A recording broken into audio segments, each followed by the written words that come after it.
Okay. Hi, Mari here.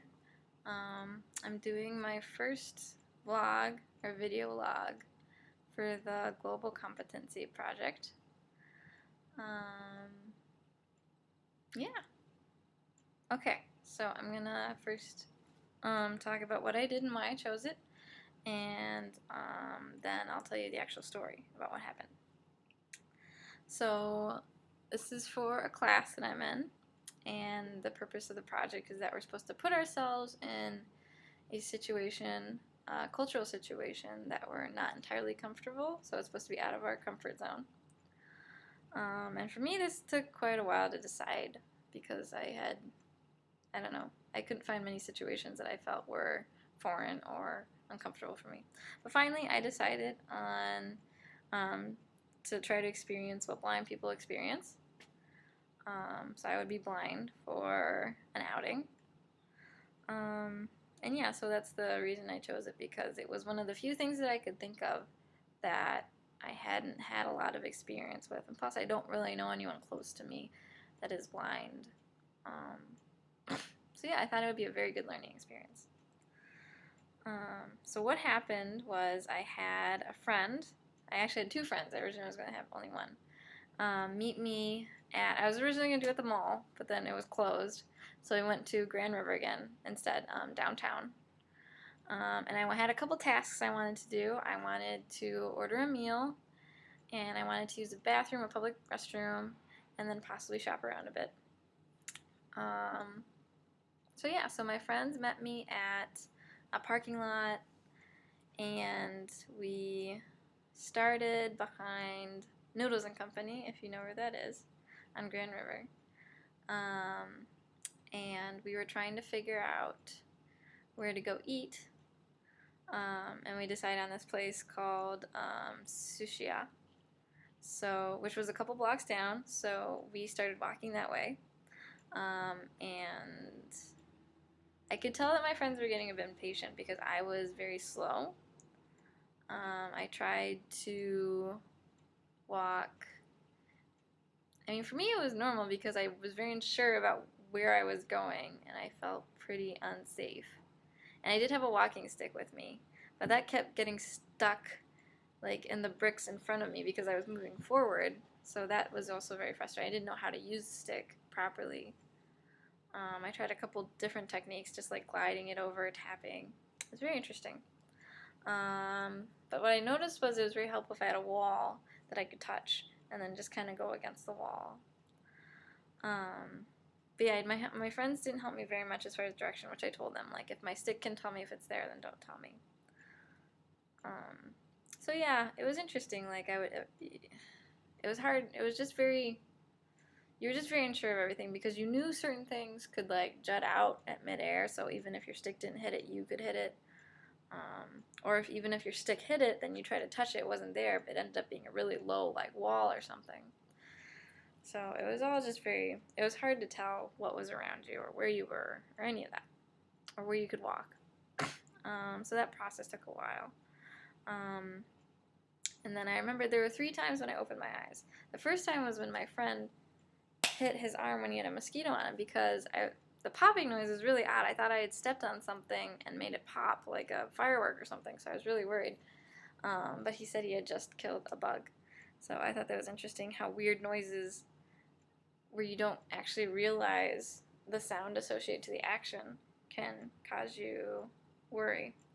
But anyway, so then we got to the restaurant, and the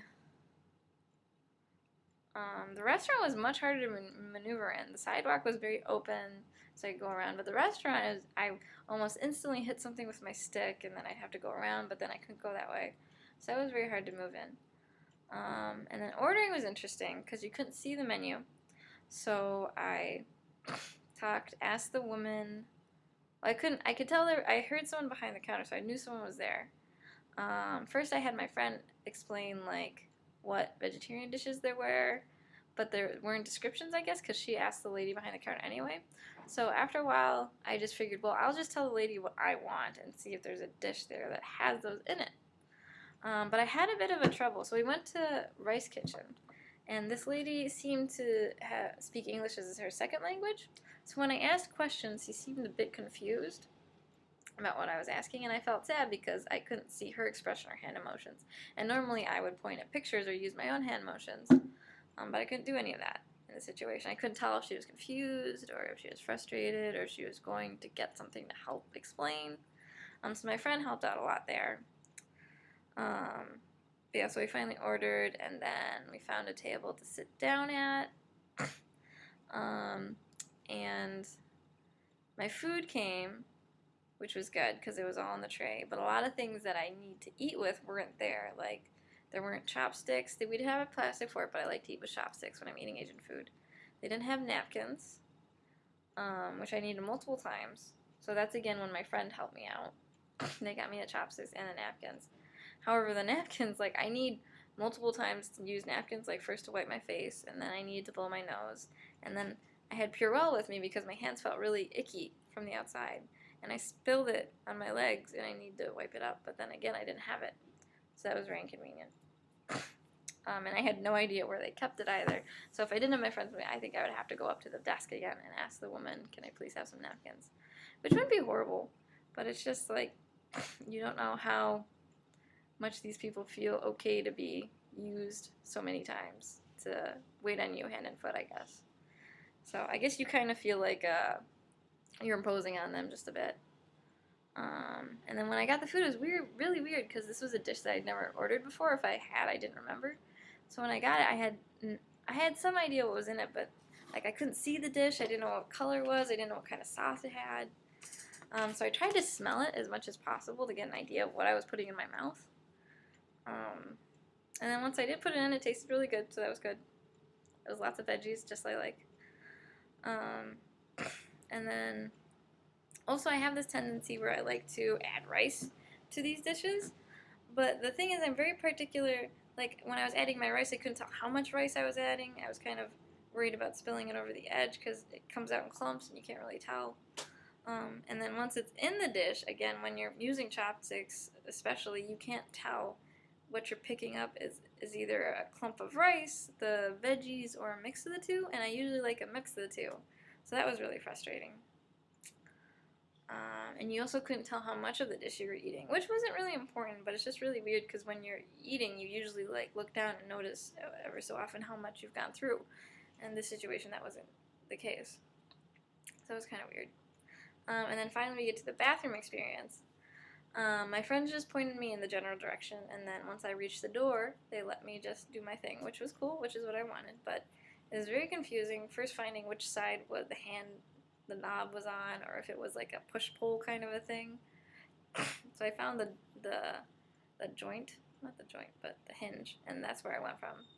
And then once in the bathroom, I felt very lost because I realized I had no idea what the composition or the layout of this bathroom was. So where the toilet was, where the sink was, any of that. So I just started trying to go around, and once it hit something and it felt like a toilet, then I had to start feeling around, which was not pleasant because toilets can be very icky. And this one in particular, I got the side and the top of it, but the seat was up.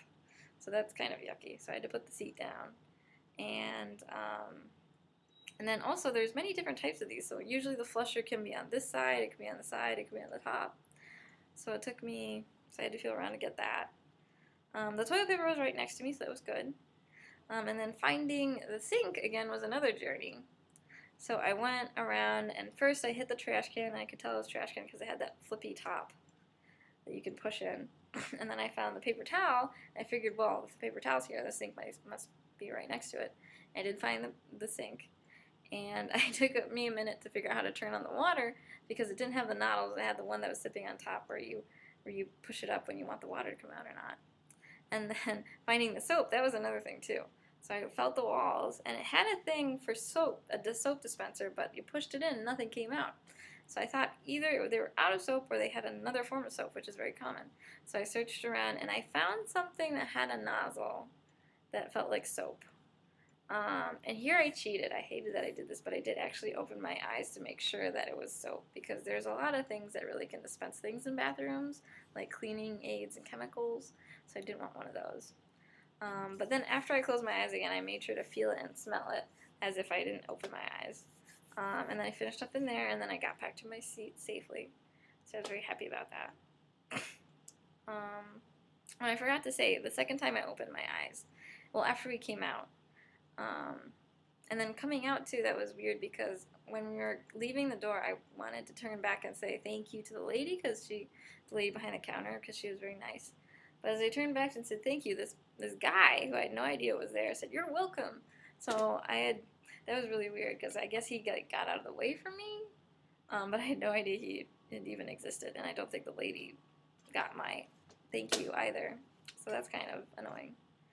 And then the third time I opened my eyes was once we were outside. My stick, I felt like I had jabbed something fleshy or something that was alive. So I was alarmed, and I opened my eyes to make sure I didn't. And it was just like some dirt in a pot or something. But yeah, so it's just a lot of things that you don't feel on a regular basis that confuse you. And then another frustrating thing I found when we were walking around is like my stick would hit something and I'd be like, "What is this?" And my friends would be like, "Oh, that's like this or this." Like one of them said like a traffic pole at one point, and I thought to myself, well, "What the frick is a traffic pole?" And then I would feel it and I would understand what she meant, but then I thought to myself, well, I even wouldn't know what to call this really. So I guess there's a lot of things in the world or outside that you see on a daily basis, but you don't really think about how to describe it or what to call it because you don't really need to most of the time. But yeah. And then when we were coming to the restaurant, I had them walk behind me so I didn't whack them with my stick because apparently I was doing that at first. And that took quite a while. So they just like followed me, and I guess I didn't go in the right direction many times, but I would be zigzagging. Coming back though, we used a technique where they walked in front of me so I could follow their voices. And this was actually a lot quicker. This worked a lot better. So I guess really having people around, even if they're not with you, like even if you just follow a crowd, that's probably very reassuring to a blind person because the seeing can definitely lead you, and it's reasonable to assume that they're not going to lead you into danger. And then one other thing that bothered or didn't go well is we were crossing a street and they were in front of me. This is when we were coming back. And I guess a car had come. One of my friends said, "Car." And up until that point, when a car came, we just waited because we hadn't crossed the street yet. But I guess I was in the middle of the street at this point. I didn't realize that. So when she said car, I just stopped dead because I figured one was going to cross in front of me. But then she was like, "No, you have to go," because I was in the middle of the street and I was going to get run over by this car. So she came over and hurried and walked me across. And I briefly opened my eyes at that point because I didn't want to die. But yeah, so that's mainly what I thought about the whole process. The senses that I relied on were mostly hearing and feeling. At first I thought it was more hearing, but really it was feeling a lot as well because I didn't account for the walking stick is also feeling because really you're using that to feel the ground. Your walking stick and your hand become your eyes. So it was a lot of feeling, it was a lot of hearing, listening to things. I was very keen to when like the airflow changed. When you're outside, you could feel the wind. When you were inside, it stopped. And then when I felt a draft or something, I felt like I was near a wall or I was going to hit to something, because I feel like that's usually the case. But my smell also helped me because when we were passing by places, I could smell things like when we were behind the salon. I could tell we were behind the salon because that smell was familiar. When we past restaurants, like I could smell pizza or fries. Those were really reassuring. But yeah, so mostly it was hearing and touching. It was for me. I look most of the time. I see things. So for me, it was replacing my eyesight with my fingers and my walking stick. But I guess for blind people, that's just they don't even consider it that way.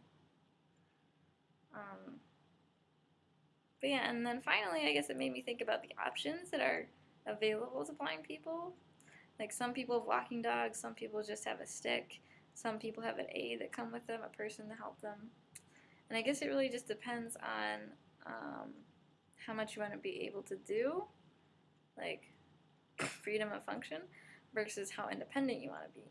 Because the more help you get, the less freedom you're going to have to do those things when they're not around. Like if you don't have that person at the time, or the dog is sleeping or something like that. So the more you can do on your own, the more often you can do it, but the more dangerous it can be as well, and harder and limited. So yeah, I thought it was a very valuable experience. It gave me a lot of insight into a different world for people and what their biggest issues are, their biggest concerns are in life. Yeah, so I'm excited to try part 2. Thank you for listening.